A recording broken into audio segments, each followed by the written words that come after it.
post-apocalyptic wasteland of Fallout, but is there more to the series' backdrop than scorched sand and ruins? Yes, there's a wealth of architecture, complemented with well-designed posters, infomercials and other items, and this is a key part of the series' retro-futuristic charm. So, why does the series have this particular aesthetic? Well, in the 1940s and thereafter, the atomic, jet and space ages had a large influence on contemporary US culture, and this time of technological optimism was reflected in architectural and design styles such as Art Deco, Googie and Streamline Modern. These styles, occasionally grouped together as Reagan Gothic, were all pervasive in the Fallout universe, and once its timeline diverted from our own and descended into nuclear Armageddon, their remnants remained. The early games are limited by their isometric engines and rely on basic buildings in most of their locations. Dark, dismal and monotonous boxes which reflect their title's pessimistic tone. Fallout has a few buildings of interest such as Doc Morbid's Hospital in Junktown. This is notable due to its rounded edges, flat roof and triple horizontal line detail, features characteristic of streamlined modern architecture. The Children of the Atom Cathedral is the most striking piece of architecture in the game, a blend of a traditional main structure with a futurism-influenced spire, an impressive backdrop for a final showdown. Fallout 2 features notable pieces such as the Temple of Trials, this church in the Den, the Central Council building in Vault City, whose hideousness reflects its leaders' equally revolting policies, and of course, New Reno. The iconic Reno Arch is faithfully recreated, and the crime family's casino headquarters possess extravagant entrances emboldened with boastful marquees, used to entice feckless addicts and display their owners' affluence and power. Courtesy of the Gamebryo engine, Fallout 3 is the first in the series with buildings realised in a 3D environment. Googie architecture features heavily, and many of its buildings contain Art Deco and streamlined modern features. Googie was used for roadside architecture which had to catch passing motorists' attention, such as gas stations, coffee shops and motels.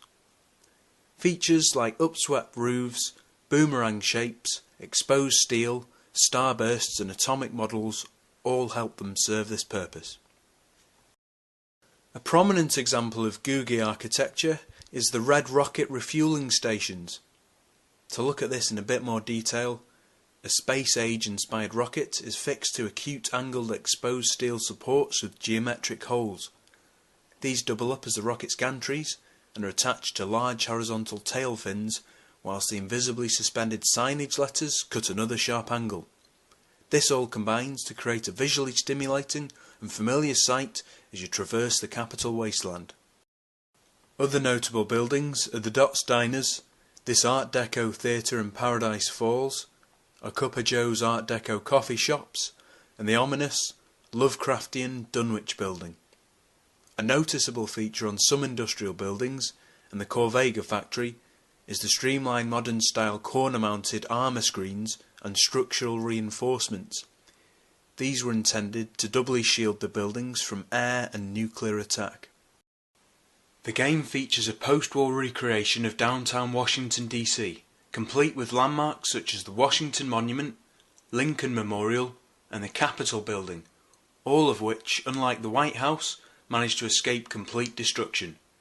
The inclusion of these iconic buildings was a masterstroke by Bethesda, as their classically inspired forms greatly contrast with the disorder of the wasteland, and their real-world significance adds to the game's forlorn atmosphere.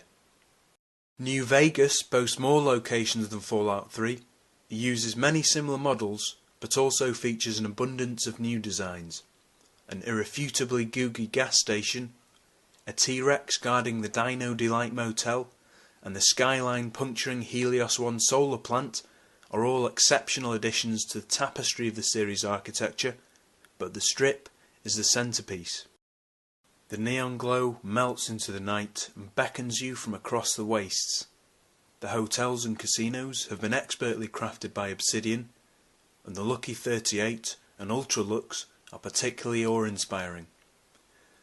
Whilst the Lucky 38 is based around the Space Needle and the Stratosphere Las Vegas, The top of its tower was modelled around a roulette wheel. The exterior of the Ultralux was largely influenced by Caesar's palace, whilst its interior was based upon the Bellagio casino. I hope this video has provided some insight relating to the attention to detail that's gone into creating the series aesthetic, and the next time you venture into the wasteland, you'll be able to appreciate its architecture in a new light.